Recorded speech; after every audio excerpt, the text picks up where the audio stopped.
76e session plénière ordinaire de la conférence épiscopale du Bénin. Communiqué final. Réunis à Porto-Novo du 19 au 22 octobre 2025 pour leur première session plénière ordinaire de l'année pastorale 2025-2026, les évêques du Bénin ont rendu grâce à Dieu pour la vie de l'Église au Bénin et dans le monde. Tout a commencé au soir du dimanche 19 octobre 2025 par une messe solennelle à la cathédrale Notre-Dame de l'Immaculée Conception de Porto-Novo, présidée par son Excellence Monseigneur Roger Rumbedji, archevêque de Cotonou et président de la conférence épiscopale du Bénin. Elle fut concélébrée par tous les évêques du Bénin et de nombreux prêtres.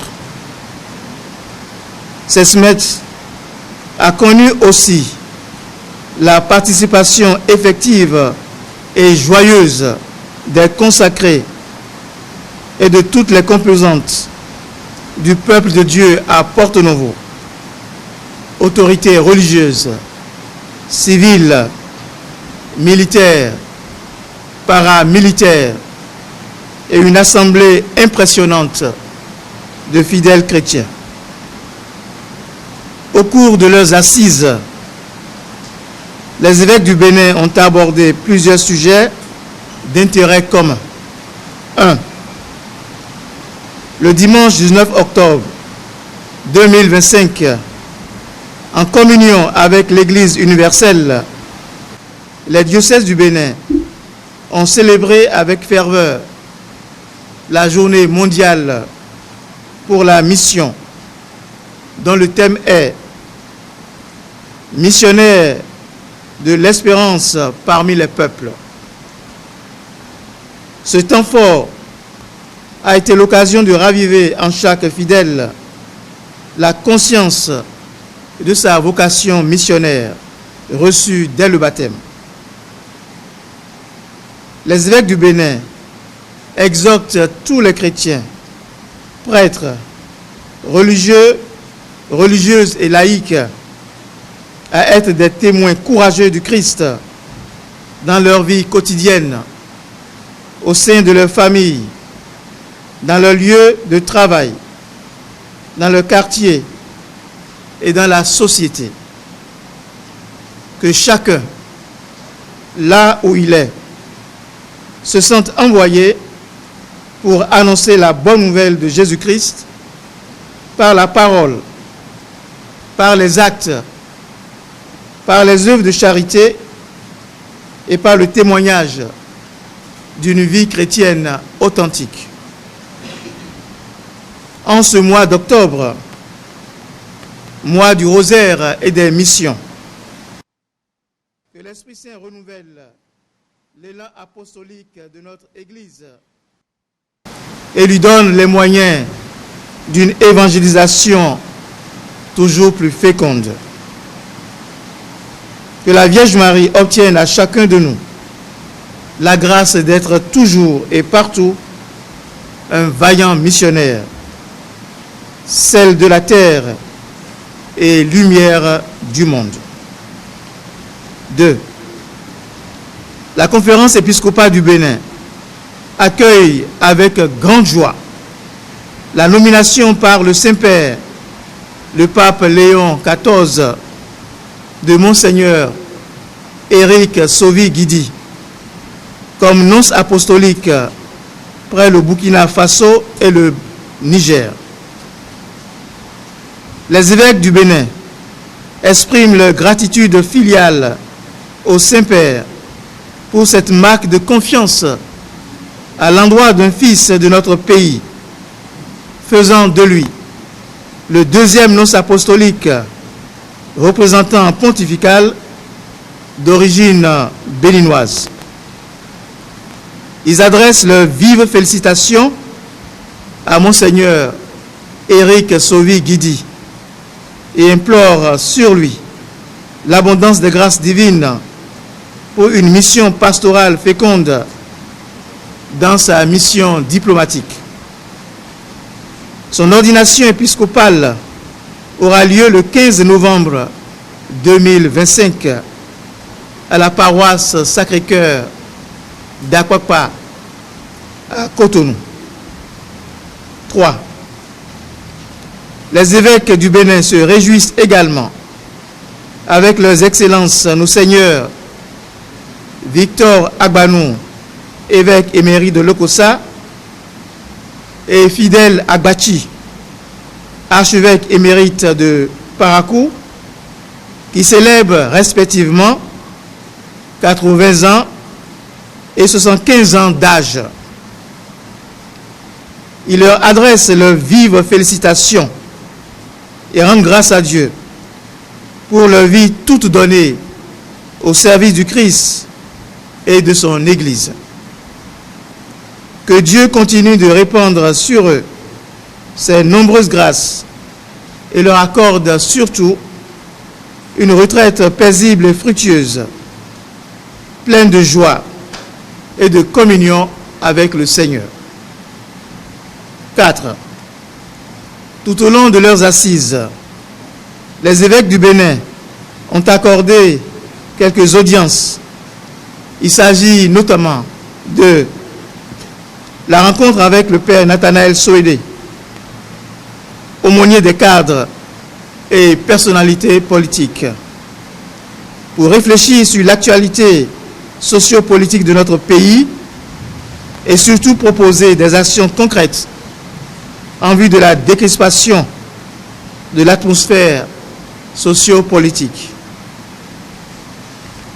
La rencontre avec le recteur de la grotte mariale Notre-Dame d'Aribo, reine de la paix et de l'unité à Dassazoumé, père Fortuné Badou, et son économe, père David Arouike, pour le bilan du pèlerinage national du 22 au 24 août 2025 et les perspectives d'avenir. La rencontre avec les membres du bureau national de l'Union du clergé béninois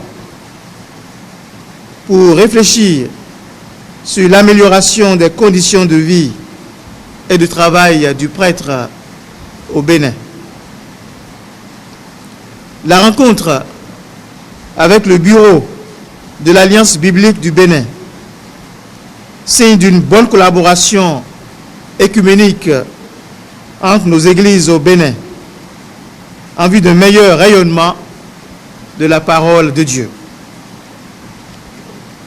La rencontre avec la commission épiscopale chargée de la catéchèse pour discuter des dispositions canoniques relatives aux funérailles chrétiennes au Bénin et les perspectives d'avenir.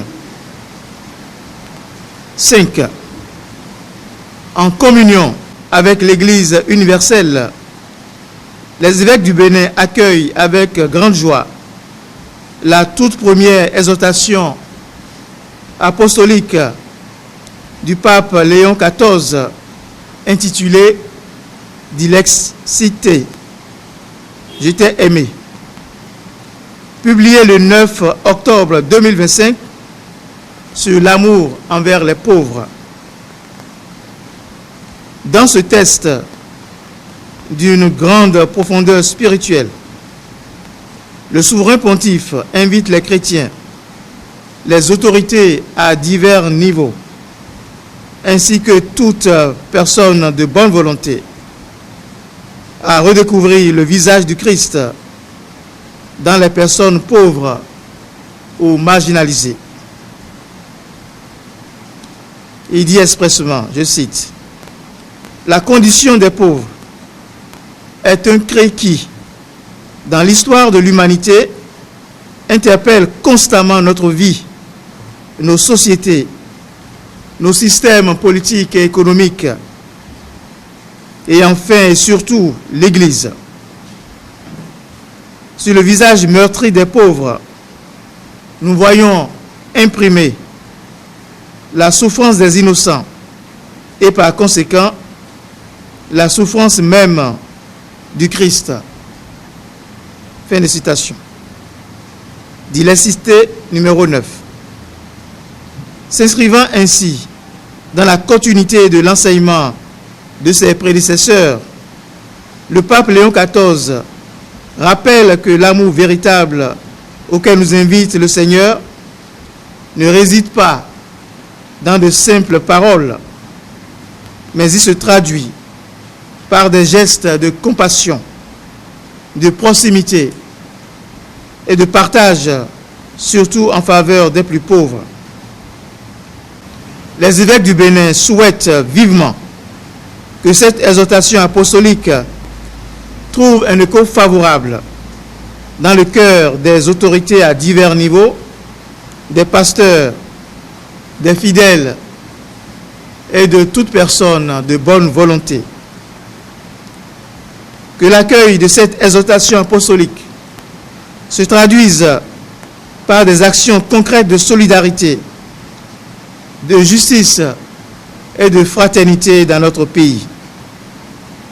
Ils encouragent surtout les curés de paroisse, les responsables de communautés, de mouvements et d'associations à approfondir le contenu de cet important document magistériel lors des célébrations, des rencontres et des moments de formation. 6. Selon les recommandations du Concile Vatican II, l'Église a le devoir d'éclairer de la lumière de l'Évangile tous les domaines de la vie humaine. Gaudium et Spes, numéro 43. En effet, les joies et les espoirs, les tristesses et les angoisses des hommes de ce temps sont aussi les joies et les espoirs, les tristesses et les angoisses des disciples du Christ. C'est pourquoi la Conférence épiscopale du Bénin, fidèle à sa mission prophétique, ne peut rester silencieuse face aux tensions et crispations qui s'observent déjà sur le plan sociopolitique à l'approche des élections générales de 2026. Comme l'affirmait le pape Benoît XVI de vénérée mémoire dans son discours prononcé au palais de la présidence de la République du Bénin le samedi 19 novembre 2011, à l'occasion de sa visite apostolique au Bénin, je cite, « L'Église n'apporte aucune solution technique et n'impose aucune solution politique, mais elle accompagne l'État dans sa mission. Elle veut être comme l'âme de ce corps en lui indiquant inlassablement l'essentiel, Dieu et l'homme.